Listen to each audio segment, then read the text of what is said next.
On this AVNation special, we talked to John Clancy of Crestron about their new 2018 roadmap, a refocus for some of their dealers, and a brand new remote without a screen.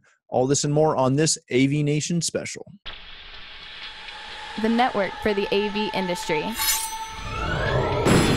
What are you listening to? This is AV. This is AVNation. This is AVNation. This is a AVNation special with John Clancy of Crestron. Welcome to an AVNation special. This is a one-on-one with John Clancy of Crestron. Just so you know, Crestron is an underwriter. We're extremely thankful for their support, but we're going to interview him anyways. John, how you doing today? Hey, Matt. How are you doing? I'm okay here. Excellent. Thank you so much for joining us. John, this just the other day, you guys had your CSP meetings, or CTP meetings across your 3 locations, and announced a slew of new residential products. You also announced some changes, shall we say, to your dealer base across the board. I want to dig into some of the products in a second, just real quick. But before we do, because our audience is mostly integrators and people that may be Crestron dealers or maybe formerly were Crestron dealers, what I wanted to chat about was essentially we read a piece on CE Pro where you kind of went over some of the things that went into that decision, because I'm sure and I hope that decision was not taken lightly to eliminate 20% of your dealer base. So when you were looking at that, beyond obviously just the sales and the training and some of the things that article alluded to, what else went into that decision to modify your dealer base? So look, coming from the integrator side, I mean, these are things that I had dealt with, trying to sell Crestron in not just my market, but in places across the U.S. where, there was a point in time where it didn't take much to be a Crestron dealer, right? The bar was not set so high many years ago, from my perspective as an integrator who invested a lot in training my staff and building our programming department and our engineering department and our network and IT department, those things were huge investments, and quite often I would lose bigger projects to companies that really weren't not necessarily even the caliber, but capable of actually executing both the installation, programming, and then supporting that customer long term. So I was meeting customers or future customers or potential customers who had a bad experience with Crestron, and it really came down to the fact that it wasn't the hardware or the manufacturer, it was the implementation. And it really had to do with the fact that they didn't invest. They just didn't go to training, or they hadn't invested in designing the right system or the right infrastructure for that system. So I really wanted to make sure that when I first started here, that we really raised the bar for new dealers to come on board. And so we did do that. About a year and a half ago, we did raise the bar. It is pretty, to come on as a new dealer here, you have to commit to X amount of training within a certain amount of time. You have to prove that you have solutions for after-hours service and support. These are residential systems that 9 to 5 service just doesn't cut it, right? At some point, something's going to fail, and you better be there to be able to take care of your customers. The other part of that is how do you handle your network deployments? What products do you use? How do you go about designing these systems and supporting them? So all of this goes into play for new dealers, and then we went back and looked at our existing dealer base. And really it came down to, obviously the easy thing was volume, right? Numbers. Right. And so that was a big part of the equation, but the other parts were some intangible things as on top of some other tangible things that we can look at, like trainings. When's the last time you came to Crestron training? If it's been more than 5 years, how good could you possibly be at deploying the stuff that we sell right now? Right. And so things like that really came into play And then customer complaints. If we have numerous complaints, if you have to get someone so angry that they feel they need to call the manufacturer, and not just one, but 3 or 5 or 10 within a certain amount of time, then that should raise a flag, and it did. Mm-hmm. And so things like that we looked at it, and then some intangible things about market saturation in certain regions and kind of built a formula that put into place for us, the ability to go back and look at and try and trim this down and focus on quality over quantity. Right. Now, when you started looking at this and subsequently went through with it, is there a path for some of those dealers who may feel that at the time or in the past, it obviously wasn't necessarily a great fit? Is there a path for some of those dealers in the future, or is this kind of what is it, 1,200 integrators? Is that kind of where you want to be across the board? Look, we don't really have a firm number on the quantity of dealers we want, right? We like I said, we really want quality, right? So to the ones that we did terminate, by no means is it permanent, right? So, can you reapply within a certain amount of time? We said yes, in a year, by all means. If you want to reapply and meet the criteria that a new dealer has to meet to come on board, we would certainly, take a look and see if you coming back on in that market suits what we're looking for.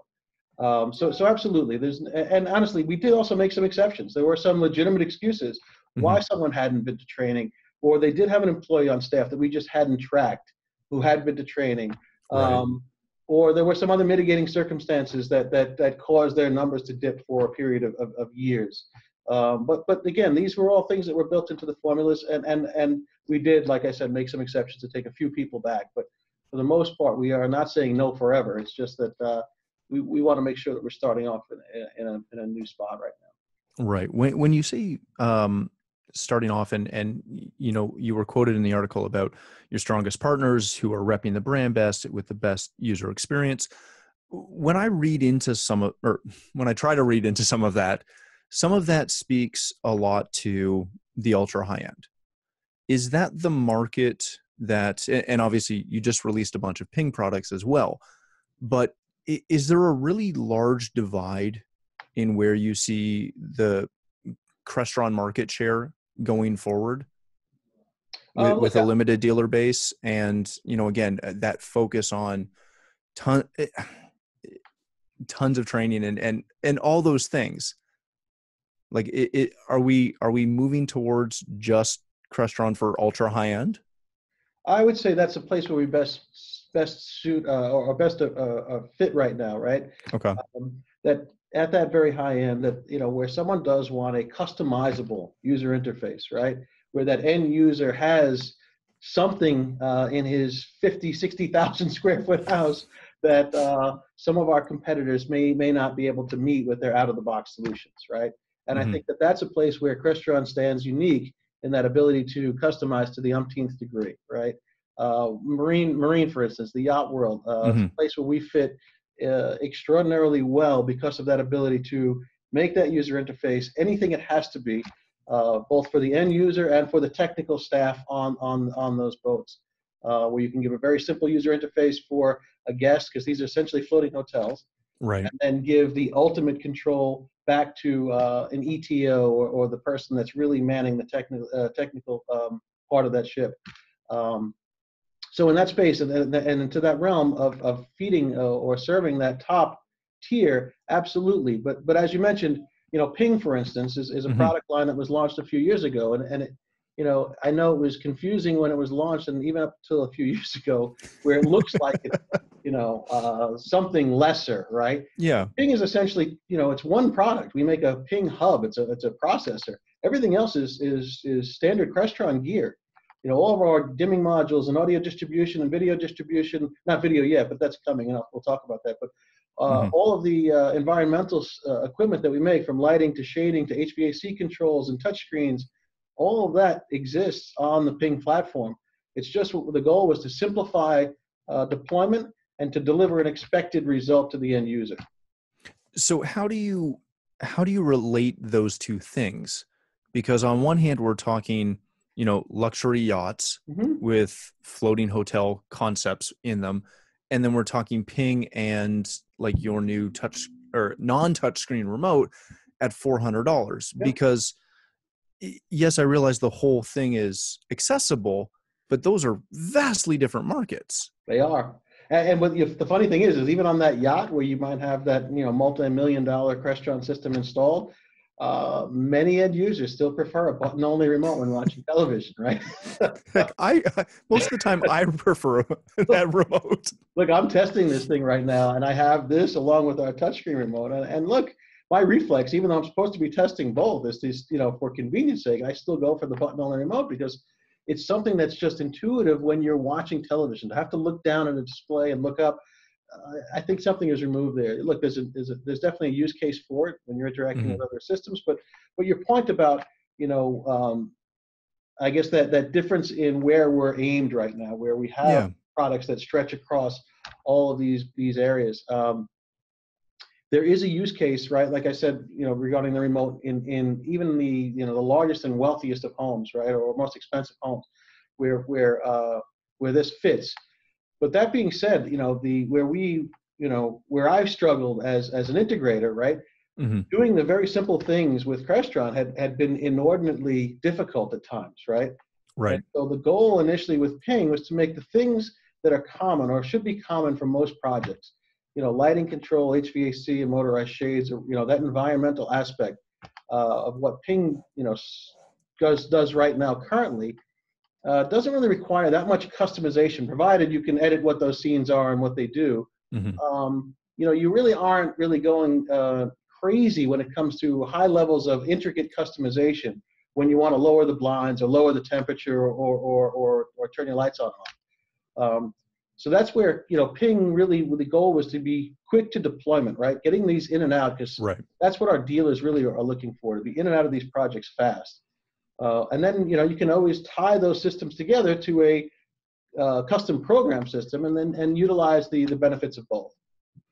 Do you see that there can be essentially customer and user confusion between the massive amount of customization in your ultra high-end products and then the Ping side, where they jump on board, they get involved, they get into a Ping product and expect all this other stuff that comes with the ultra high end, and then get, I don't want to say upset, but are disappointed? Yeah, there could be. And we tried to focus on this even with our 3 summits, right? We did offer training regarding Ping and Studio, another software platform we have, at all 3 summits.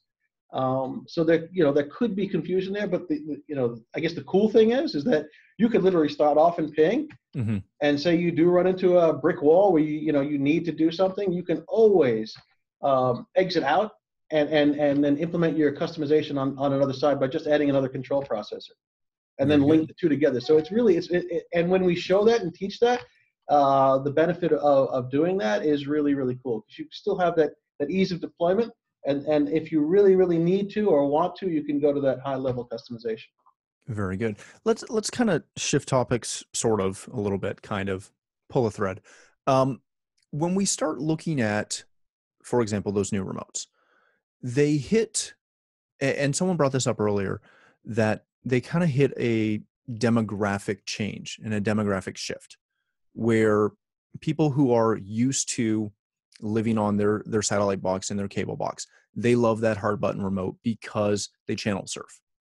The younger generation, who maybe only has a Hulu account and a Netflix account and an Apple TV or a Roku or whatever it may be, they're more used to the dedicated app and literally just typing in or asking Alexa what they want and hitting play. Is that something that you're seeing, and how that is going to affect the market change? Look, it's funny because we currently have 2 models of button-only remotes that this new button remote is being added to that lineup, right? And one of them has a keypad, a numeric keypad, and one does not. And I would have bet that the numbers of what we sell between the 2 models of the existing remotes would be closer than they are. The fact that what you just described of being able to just go to a streaming service and have a limited number of buttons on the remote control and no need for a numeric keypad, because I don't have an over-the-air or a cable box or a satellite box. But what we found is that I think we shipped like beyond 9 to 1. Really? Yeah, and honestly, I'll put my integrator hat back on. Look, I sold both, even to customers who said that they wanted to reduce, button numbers and things like that. We always ended up showing them both, and I'd say 9 times out of 10, the end users were choosing the ones with the numeric keypad, only because that's what they were used to. I'm convinced of. I mean, right. And so change. Yes, yeah, and I think having that comfort factor of being able to punch in a channel number to go to a station that they're used to going to is probably just out of habit. But I can see what you're saying, and I can see where that changes, which, we did take the numeric keypad off of the touchscreen remote that we showed. And that, there was some anger there. And some of the feedback we got from some of the, CTPs that we had at our summits were, I can't believe you guys took that off. Where are my buttons, man? Come on. And I just want to punch in channel 9, 10, but you guys just killed that for me. But simultaneously we announced that we're doing this very cool thing with channel presets, right? Where it's managed in the cloud based on your zip code, your service provider, and things like that. And even each user in the house can have their own set of presets, right? So the need for a numeric keypad kind of gets minimized. Okay. But it was like we were taking away their favorite toy in some respect. Well, let me ask you one last question before we go. Where do you, as Crestron Residential, where do you see the industry going forward in 2018? Is it ultra high end? Is it mid-level to high end? Is it that entry level, hey, I just need to make a couple of things work and throw Alexa in there and I'll be happy? I think it's probably, I talked about a fork in the road during our summits, right? Where you have this emerging, ever-present DIY aspect where customers or end users are becoming more and more, I guess, in the know and wanting to be more involved with some of these things they see on TV or read about. And then this high-end tier, but there's definitely a middle tier in there too, right? So I definitely see a place where we can handle the top 2 tiers pretty easily. I think we exist really well in that very high-end tier that we talked about a little while ago. But I think what we're doing and what we announced regarding the changes to our ping platform of being able to get a relatively cost-effective solution out there in record time for Crestron in terms of deployment and complexity, I think that there's definitely a place like that for us. Very good. All right. Thank you so much for joining us, John. If people want to connect with you, find out more about what is on that 2018 roadmap, where can people do that? So jclancy@crestron.com, and I'd be happy to answer emails or direct it to the right people. Excellent. Well, thanks again for your time. Appreciate speaking with you. If you'd like to connect with me, you can find me at Matt D. Scott on Twitter, but more importantly, stop by AVNation TV. You'll find this show as well as a wide variety of our other shows. When you visit the site, check out our underwriters like Crestron. We're extremely thankful for their support and ask that you support them as well. That's all the time we have for this AVNation special. Thank you so much.